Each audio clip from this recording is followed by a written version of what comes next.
നോക്കാം. ഇവിടെ നിന്ന് ഇങ്ങനെ കുതിരത്ത് എന്ന് പറയുന്നതിൽപ്പെട്ട ഒരു കുതിരത്താണ് ഈ കാണുന്നത്. ഈത്തപ്പന മരം ആകെ ഉണങ്ങിക്കിടക്കുന്ന ഒരു മരം താഴോട്ട് വീണ് അത് വീണ് മറിഞ്ഞു കിടക്കുന്ന ഈത്തപ്പഴം വീണ്ടും അത് ഉയർത്തി എഴുന്നേറ്റ് നല്ല വേര് പോലും കാണത്തില്ലേ,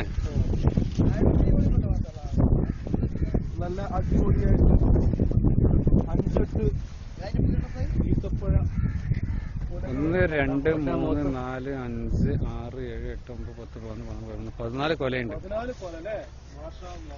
14 കൊല. ഒരു കൊലയിൽ മിനിമം അത് എണ്ണ ഉണ്ടാവും, ബുദ്ധിമുട്ടാവും. കിലോ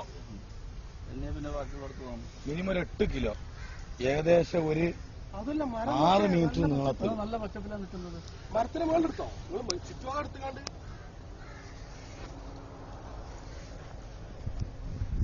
പക്ഷെ ഇതിപ്പോ യൂട്യൂബിൽ അപ്ഡേറ്റ് ചെയ്താൽ ആൾക്കാർ സ്ഥലം ചോദിച്ച് കാണിച്ചു നോക്കിയാൽ മതി. ഇതിന്റെ അഡ്രസ്സും പ്രൊഫൈലും എന്ന് പറഞ്ഞു കൊടുത്താണ് ഈ സ്ഥലത്തിന്റെ.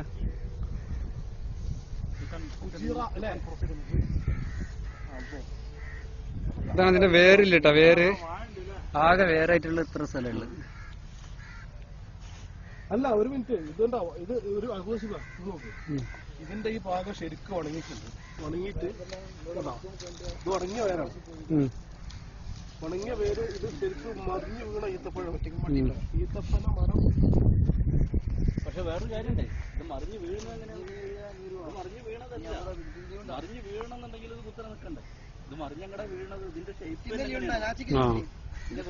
ഇങ്ങനെ കടന്നു വന്നിട്ടുള്ള ഇങ്ങനെ നിവർന്നു നിൽക്കുന്ന ഷേപ്പ്. പിന്നെ ഇങ്ങനെ മറിഞ്ഞു വീഴാതെ ഞാൻ പറഞ്ഞു. തൈ തന്നെ വീണെടുക്കുന്ന ഒരു തൈ വലുതായി വന്ന പോലെ അല്ലേ? ഇത് താഴ്ന്നു നിൽക്കുന്നുണ്ടെങ്കിൽ ഈ സാധനം പഴയ പോലെ കൊലയൊക്കെ താഴ്ന്നു നിൽക്കേണ്ടി വരും.